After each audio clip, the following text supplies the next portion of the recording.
নমস্কার, আমি অ্যাস্ট্রোলজার অঞ্জু গাঙ্গুলি। আজকে বাস্তু সম্পর্কে আমি একটি বিশেষ তথ্য আপনাদের সামনে তুলে ধরার চেষ্টা করব।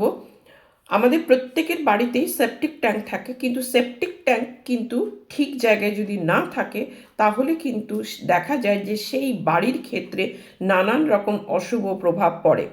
যেমন প্রথম কথা মনে রাখতে হবে যে কনস্ট্রাকশনের ভেতর যেন সেপটিক ট্যাঙ্ক না ঢুকে যায়, সেটা সর্বসময় খেয়াল রাখতে হবে। সেপটিক ট্যাঙ্ক সবসময় কনস্ট্রাকশনের বাইরে রাখতে হবে, এবং সেইখানে যদি ঘরের ভেতর যদি ঢুকে যায় তাহলে নানান রকমের অসুবিধার মধ্যে কিন্তু পড়তে হয় মানুষকে।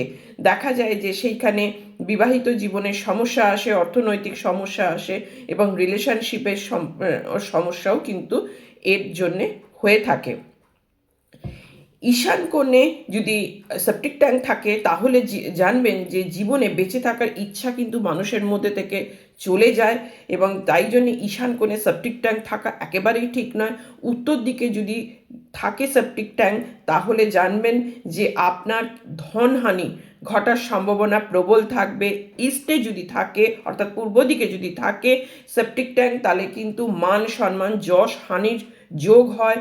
এবং দক্ষিণে থাকলে মহিলাদের জানবে যে নানান রকমের কষ্টের কারণ হতে পারে।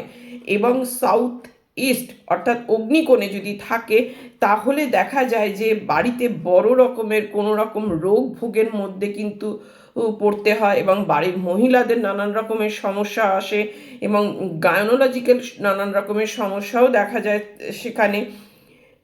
সাউথ ওয়েস্ট অর্থাৎ দক্ষিণ পশ্চিমে যদি থাকে সেপটিক ট্যাঙ্ক তাহলে কিন্তু দেখা যায় যে বাড়িতে নানান রকমের দুর্ঘটনা ঘটার সম্ভাবনা থাকবে। এবং পশ্চিমে অর্থাৎ ওয়েস্টে যদি থাকে তাহলে জানবেন যে ঘরের নানান রকমের অশান্তির কারণ হতে পারে। এবং বায়ুকোণ অর্থাৎ উত্তর পশ্চিমে যদি থাকে তাহলেও কিন্তু দেখা যায় যে নানান রকমের দুর্ঘটনা ঘটে। সবচেয়ে বেস্ট দিক হলো সেপটিক ট্যাঙ্ক করার south south West, West south West, এবং ওয়েস্ট নর্থ ওয়েস্ট, এবং নর্থ নর্থ ওয়েস্ট, এই চারটি দিকে কিন্তু আপনি সেপটিক ট্যাঙ্ক করতে পারেন। নমস্কার, জয় মা তারা।